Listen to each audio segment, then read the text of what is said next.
Hello বন্ধুরা, আমি আজকে আর একটা নতুন রেসিপি নিয়ে তোমাদের সামনে এসেছি। আজকে আমি করব মাছের ডিমের পাতুরি।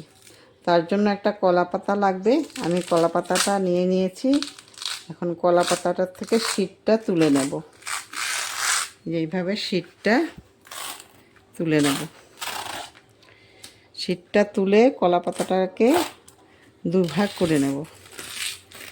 এইভাবে দুই ভাগ করে নেব। তারপরে এখান থেকেও শীটটা তুলে নেব। এখানে যে পাতার মধ্যে আছে শীটটা, এইটাও দুইটার থেকে এইভাবে টেনে টেনে তুলে নেব। আমি এইভাবে টেনে টেনে আমি কিভাবে করছি দেখো, নাইলে পাতাটা ছিঁড়ে যাবে। উল্টোপাল্টা টানলে কিন্তু পাতা ছিঁড়ে যাবে। এই জন্য আস্তে আস্তে একদিকে চাপ দিয়ে আরেক দিকে এইভাবে টেনে টেনে তারপরে খুলতে হয়। তো একটা সাইড আমার খোলা হয়ে গেছে, আমি অন্য সাইডটাও খুলে নিচ্ছি। এইভাবে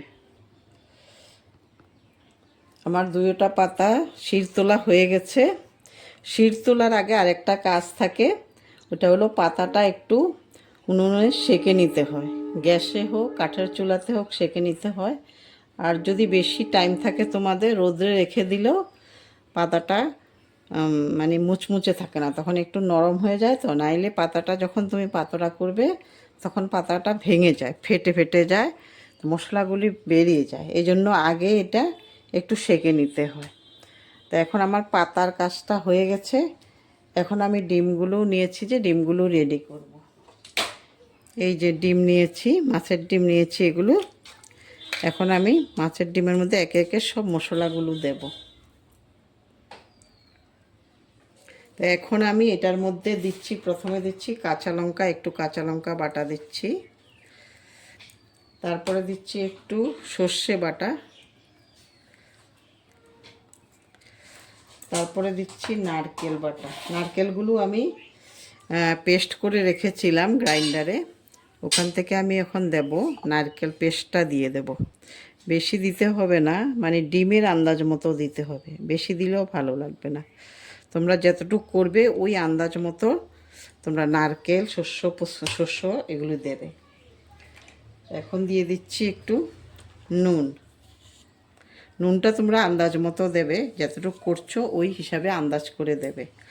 আর একটু দিচ্ছি হলুদ, আর কয়েকটা কাঁচা লঙ্কা চিড়ে দেব।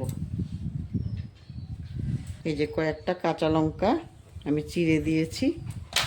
আর এখন দেব তেল। এই যে সর্ষের তেল দিচ্ছি। তেলটা অত বেশি লাগে না, একটু হলে হয়ে যায়। এগুলোকে এখন আমি ভালো করে মেখে তারপরে করব। পুরো ডিমগুলোকে ভেঙে দিতে হবে, নাইলে এগুলোর ভিতরে ঢুকবে না মশলা। ভালো করে মাখতে হবে। তোমরা যারা আমার নতুন বন্ধুরা দেখছো, ইউটিউব থেকে যারা দেখছো, তারা আমার চ্যানেলটা সাবস্ক্রাইব করে দেবে, একটা লাইক করবে আর শেয়ার করে দেবে, যাতে অন্যরাও দেখতে পারে, করে খেতে পারে। আর যারা ফেসবুক থেকে দেখছো তারা ফলো করবে আর লাইক করবে, শেয়ার করবে। আর ইউটিউবে যারা দেখছো তারা শেয়ার করা, সাবস্ক্রাইব করার সঙ্গে সঙ্গে বেল আইকনটাও টিপে দেবে। তখন সবার আগে তোমাদের কাছে আমার রেসিপিটা পৌঁছে যাবে আমি দেওয়ার সঙ্গে সঙ্গে। এখন আমার মাখা হয়ে গেছে, এগুলোকে আমি এখন পাতার মধ্যে দেব। একটা পাতার মধ্যেই করব।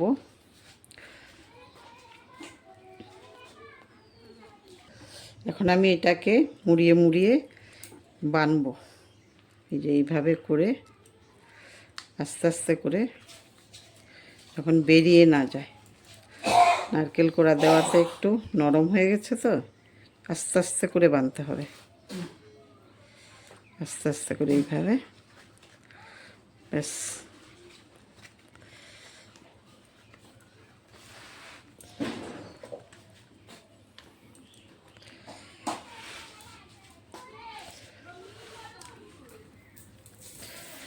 হয়ে গেছে।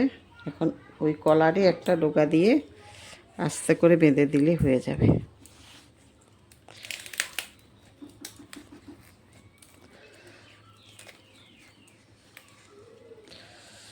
এইভাবে করে রেডি হয়ে গেছে। এখন আমি গ্যাসে বসাবো। গ্যাসটা অন করে আমি ফ্রাইং প্যান বসিয়ে দিয়েছি। এখন এটার মধ্যে আমি পাতোড়াটা এইভাবে দিয়ে দেব। তারপরে একটা ঢাকনা দিয়ে একটু ঢেকে রাখবো। আর আঁচটা আমি মিডিয়াম টু লো হিটে রাখবো। এইভাবে আমি 30-35 মিনিট রাখতে হবে। তারপরে আমি দেখবো। আর এটাকে একটু টাইম পরে পরে একটু এই সাইড সাইড করে উল্টিয়ে দিতে হবে। ঢেকে দিয়ে আমার পাতোড়া রেডি হয়ে গেছে। এখন ঠান্ডা হয়ে গেছে। এখন আমি খুলে তোমাদেরকে দেখাবো কেমন হয়েছে। এখন আমি পাতোড়াটা খুলে দেখব। খুলে দেখাচ্ছি কিরকম হয়েছে।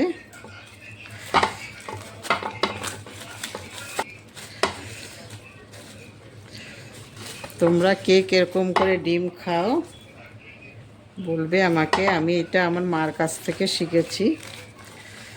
মা আমাকে বলেছে যে এরকম করেও করা যায় ডিম, এই জন্য করলাম আজকে।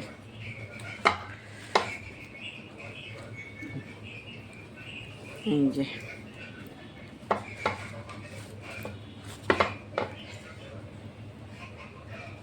খুব সুন্দর হয়েছে, খেতেও ভালো লাগবে। গরম ভাতের সঙ্গে খেতে খুব ভালো লাগবে। আমি এটা এখন একটা প্লেটে নিয়ে নেব। পাতাতেও থাকা যায়, পাতাতে থাকলে মানে গরম থাকবে জিনিসটা, প্লেটেও নেওয়া যায়। আমি এটা এখন পরিবেশন করব। তোমরা কে কোথায় থেকে দেখছো কমেন্ট করে আমাকে বলবে। আর কেউ এইভাবে বানিয়ে খেয়েছো কি না সেটাও বলবে। আর কেমন হয়েছে আমার রেসিপিটা সেটাও বলবে। আর একটা লাইক শেয়ার করতে ভুলবে না। যারা আমার নতুন বন্ধু তারা একটা সাবস্ক্রাইব করে দেবে যারা ইউটিউব থেকে দেখছো। আর যারা ফেসবুক থেকে দেখছো তারা আমার চ্যানেলটা ফলো বোতামটা মেরে রাখবে। আর ইউটিউবে সাবস্ক্রাইব করার সঙ্গে সঙ্গে বেল আইকনটাও মেরে রাখবে, যেন তোমরা সবার আগে আমার রেসিপিটা পেয়ে যাও। আর সবাই ভালো থাকো, সুস্থ থাকো। আবার নেক্সট ভিডিও দেখার জন্য। এটা হলো মাছের ডিমের পাতুরি। আমি মাছের ডিমের পাতুরি করেছি। কিভাবে করেছি এটা এখন দেখো তোমরা। কি কি লেগেছে, কিভাবে করেছি সব তোমাদেরকে এখন দেখাবো।